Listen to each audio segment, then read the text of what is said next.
Hi, this is JC. As most of you know, I'm a poet. I write my own poetry and I love to write it.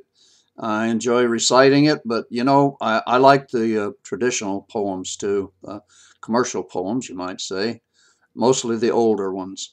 I was talking to my little girl in Porto, Portugal, Tina. We were discussing poetry one day. She's a poet too. She writes songs and she records, and she's very talented.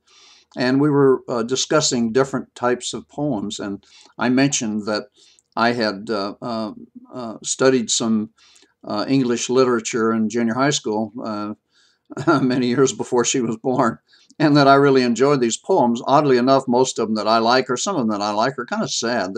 I like Maud Muller. It's not really sad, I guess, but it's sort of wistful. And Annabelle Lee is a very a favorite of mine, and Edgar Allan Poe, of course. He wrote some classics. The Raven is a very good poem. I enjoy that. Most of these I knew by heart at one time many years ago, but my mind, my memory has lessened itself a little bit through the years, and I can't remember them all now. But one very, very, very special poem to me always was. It's a very sad poem. It's written by George Robert Sims, and it's about Hustler Joe, about the love of an old rugged hustler at an inn with a beautiful young woman, um, Annie Smith. And I told Tina that I would record this for her. I suggested I might, and I think I'll do it now. I'll go ahead and read it. And of course, it's dedicated to anybody who loves these classic poems. This is a poem called Hostler Joe by George Robert Sims. I stood at eve as the sun went down by a grave where a woman lies, who lured men's souls to the shores of sin with the light of her wanton eyes, who sang the song that the sirens sang on the treacherous Lurley height, whose face was as fair as a summer day, and whose heart was as black as night.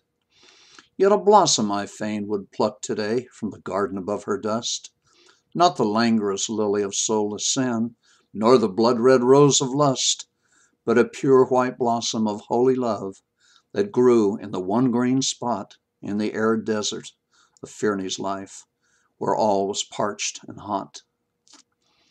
In the summer, when the meadows were aglow with green and red, Joe, the hostler of the Magpie, and fair Annie Smith were wed. Plump was Annie, plump and pretty, with cheek as white as snow. He was anything but handsome, was the Magpie hostler, Joe. But he won the winsome lassie. They had a cottage and a cow, and her matronhood sat lightly on the village beauty's brow. Sped the months, and came a baby, such a blue-eyed baby boy. Joe was working in the stables when they told him of his joy. He was rubbing down the horses, and he gave them then and there all a special feed of clover, just in honor of his heir. It had been his great ambition, and he told the horses so, that the fates would send a baby who might bear the name of Joe. Little Joe, the child, was christened, and, like babies, grew apace. He had his mother's eyes of azure, and his father's honest face. Swift the happy years went over, years of blue and cloudless sky. Love was lord of that small cottage, and the tempest passed them by. Passed them by for years, then swiftly burst in fury o'er their home. Down the lane by Annie's cottage chanced a gentleman to roam. Thrice he came and saw her sitting by the window with her child, and he nodded to the baby, and the baby laughed and smiled. So at last it grew to know him. Little Joe was nearly 4. He would call the pretty gemlum as he passed the open door. Then one day he ran and caught him, and in child's play pulled him in. And the baby Joe had prayed for brought about the mother's sin. 'Twas the same old wretched story that for ages bards had sung. 'Twas a woman weak and wanton, and a villain's tempting tongue.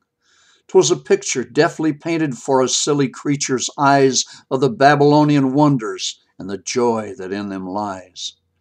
Annie listened and was tempted. She was tempted and she fell, as the angel fell from heaven to the blackest depths of hell. She was promised wealth and splendor, and a life of guilty sloth, yellow gold for child and husband, and the woman left them both. Home one eve came Joe the hostler with a cheery cry of wife, finding that which blurred forever all the story of his life. She had left a silly letter through the cruel scrawl he spelt. Then he sought his lonely bedroom, joined his horny hands, and knelt. Now, O Lord, O God, forgive her, for she ain't to blame, he cried. For I ought to seen her trouble and a gone away and died. Why, a wench like her, God bless her, 'twasn't likely as she'd rest with that bonny head forever on a hostler's rugged breast. It was kind of her to bear me all this long and happy time.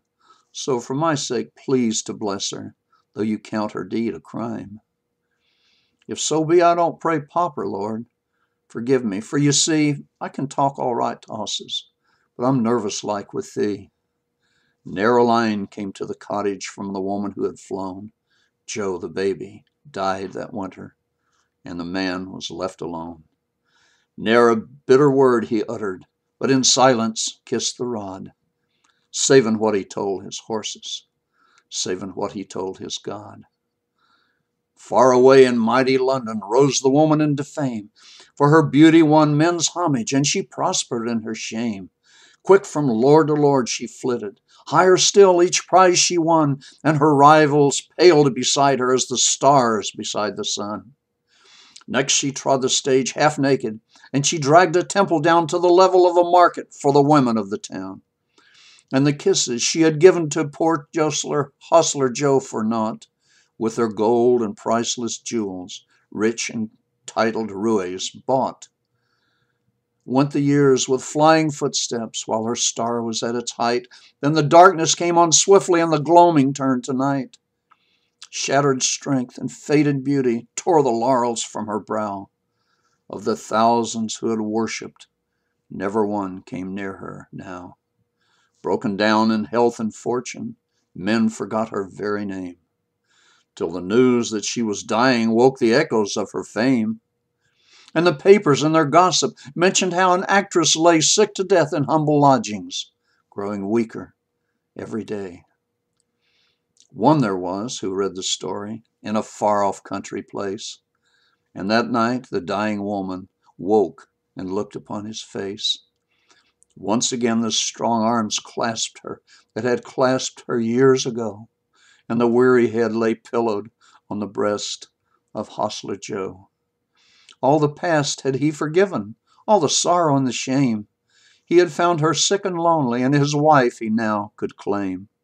Since the grand folks who had known her one and all had slunk away, he could clasp his long-lost darling, and no man could say him nay. In his arms death found her lying, in his arms her spirit fled, and his tears came down in torrents as he knelt beside her dead. Never once had love had faltered through her base unhallowed life, and the stone above her ashes bears the honored name of wife. That's the blossom I fain would pluck today from the garden above her dust. Not the languorous lily of soulless sin, nor the blood-red rose of lust, but a sweet white blossom of holy love that grew in the one green spot in the arid desert of Phryne's life, where all was parched and hot. Thank you very much. This is JC.